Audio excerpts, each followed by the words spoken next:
Assalamualaikum warahmatullahi wabarakatuh.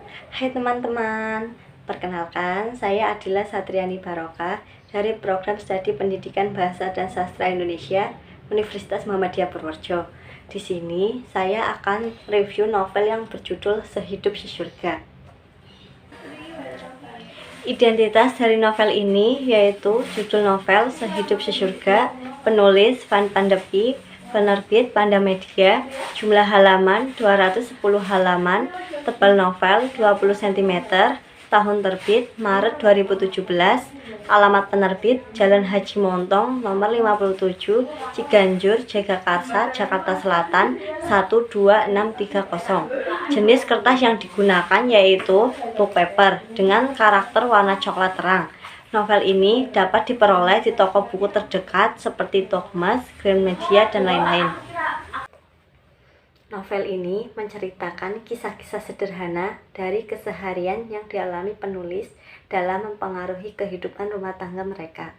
Mungkin bisa saja dialami oleh banyak pasangan lainnya, namun hikmah yang digali dan dipersembahkan oleh novel ini tidak sederhana, bahkan bisa digunakan menjadi bahan bacaan reflektif bagi suami ataupun istri. Secara garis besar, berikut tema besar yang mewakili kisah-kisah dalam novel ini. Yang pertama, apakah engkau sudah siap menikah? Seperti judulnya, berisi cerita-cerita bagaimana Van memutuskan untuk menikah di umurnya yang cukup muda, 23 tahun. Tentu saja, dia mendapat banyak cemoohan dari temannya, karena menikah ketika muda akan menghabiskan banyak waktu untuk bersenang-senang. Menarik melihat bagaimana dia menghadapi semua itu, bagaimana dia meyakini dirinya sendiri yang belum mapan, dan apa konsep mapan bagi sang penulis. Karena bagi sang penulis, menikah itu sebelum mapan. Van mengakhiri bagian ini dengan tulisan yang menarik yang menceritakan bagaimana jika suami mendapat istri dari keluarga yang tidak sempurna. Ketika engkau menikahi istri dari keluarga yang tidak sempurna, barangkali ada yang mempertanyakan keputusanmu.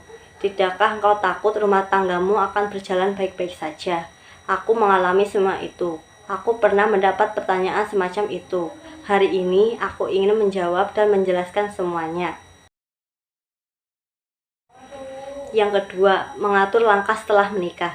Pada bagian ini, diantaranya menceritakan bagaimana Van dan istrinya sepakat untuk menghindari 7 hal seperti jangan saling membicarakan di belakang, jangan saling menjadi pasangan, jangan menciptakan pikiran negatif, minimalkan komplain, dan seterusnya. Ketiga, membangun rumah, menyusun tangga. Memperlihatkan bagaimana sang penulis membangun rumah mereka, baik dalam arti fisik ataupun bangunan ataupun makna. Bagaimana mereka memutuskan hijrah setelah menikah, tidak serumah dengan keluarga besar, tentu saja dengan segala konsekuensi dan resikonya. Bagaimana merasa bersalahnya sang suami karena beberapa kali harus meninggalkan keluarga karena kepentingan kerja. Menggunakan kacamata baru dalam melihat rumah berantakan, bahwa ketika suami pulang kerja, melihat mainan anak bertebaran di lantai, bekas masakan istri di dapur, piring-piring kotor, dan seterusnya. Seharusnya bersyukur, itu menandakan bahwa rumah tidak kosong, ada aktivitas anak dan istri di sana. Yang keempat, musuh dalam satu selimut. Kemungkinan ada pernikahan tanpa pertengkaran. Sepertinya tidak ada, karena pernikahan memang berisi individu dengan berbagai macam perbedaan. Bagian ini menceritakan bagaimana pasangan sebaiknya bereaksi terhadap perbedaan yang kadang berujung perdebatan dan pertengkaran-pertengkaran. Terakhir yang kelima, menjaga harta yang paling berharga. Sebelum tema terakhir ini sebenarnya ada beberapa tema besar lainnya. Namun, penulis sengaja langsung menuju tema terakhir. Pada bagian ini, Van Pandepi dalam kisah-kisahnya mengingatkan suami untuk menjaga harta mereka yang paling berharga, yakni kebahagiaan anak, dan tidak membiarkan air mata istri keluar kecuali air mata kebahagiaan. Selain pemilihan diksi dan cara penyampaiannya, satu hal yang paling saya sukai dari tulisan Van adalah topik pembahasannya. Beliau selalu membahas hal-hal sederhana yang sebenarnya penting untuk kita pikirkan. Namun, tidak ada novel yang sempurna. Di antara kekurangan novel ini, jika dibandingkan novel-novel yang pernah ditulis Van Pandepie, Perjalanan Rasa Muhammad, misalnya, adalah salah satu novel yang sangat praktis dan mudah, kurang memberikan suatu yang mendalam dan mendasar.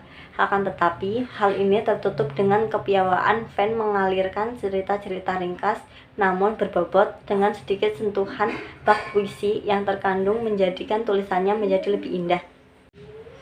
Sekian dari saya. Wassalamualaikum warahmatullahi wabarakatuh.